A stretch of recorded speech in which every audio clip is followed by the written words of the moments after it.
ಜನಸೇವಕ ಸುದ್ದಿವಾಹಿನಿಯ ಸಮಸ್ತ ವೀಕ್ಷಕರಿಗೆ ಸ್ವಾಗತ. ಸುದ್ದಿ ಮುಳಬಾಗಿಲು ತಾಲೂಕು ಬೈರುಕೂರು ಗ್ರಾಮ. ಬೈರುಕೂರು ವಿವಿಧೋದ್ದೇಶ ಪ್ರಾಥಮಿಕ ಕೃಷಿ ಗ್ರಾಮೀಣ ಸಹಕಾರ ಸಂಘ ನಿಯಮಿತ. ಮುಳಬಾಗಿಲು ತಾಲೂಕು ಇದರ ಆಡಳಿತ ಮಂಡಳಿಯ ನಿರ್ದೇಶಕರ ಚುನಾವಣೆಗೆ ಇಂದು ನಾಮಪತ್ರ ಸಲ್ಲಿಕೆ. ಅಂತಿಮ ಪಟ್ಟಿ.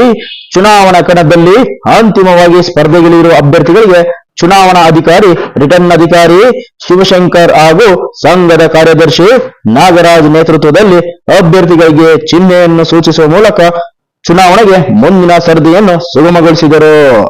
ಬೈರಕೂರು ವಿವಿಧೋದ್ದೇಶ ಪ್ರಾಥಮಿಕ ಕೃಷಿ ಗ್ರಾಮೀಣ ಸಹಕಾರ ಸಂಘ ನಿಯಮಿತ ಚುನಾವಣೆಗೆ ಒಟ್ಟು 50 ಜನ ನಾಮಪತ್ರಕ್ಕೆ ಸಲ್ಲಿಸಿದ್ದು, ಅಂತಿಮ ಕ್ಷಣದವರೆಗೂ ನಡೆದ ಕಸರತ್ತಿನಲ್ಲಿ 16 ಜನ ಸ್ಪರ್ಧಿಗಳು ತಮ್ಮ ನಾಮಪತ್ರ ಹಿಂಪಡೆದಿದ್ದು, ಅಂತಿಮವಾಗಿ 12 ಜನ ನಿರ್ದೇಶಕರ ಸ್ಥಾನಕ್ಕೆ ಸಾಲಗಾರರ ಕ್ಷೇತ್ರದಿಂದ 27 ಜನ ಮತ್ತು ಸಾಲಗಾರರಲ್ಲದ ಕ್ಷೇತ್ರದಿಂದ 7 ಜನ ಅಭ್ಯರ್ಥಿಗಳು ಚುನಾವಣಾ ಕಣದಲ್ಲಿದ್ದು, ಮುಂದೆ ಸೂಚಿಸಿದ ದಿನಾಂಕದಂದು ಚುನಾವಣೆ ನಡೆಯಲಿದ್ದು, ಚುನಾವಣಾ ಕಸರತ್ತು ಈಗಿನಿಂದಲೇ ಜೋರಾಗಿರುವುದು ಕಂಡುಬರುತ್ತಿತ್ತು.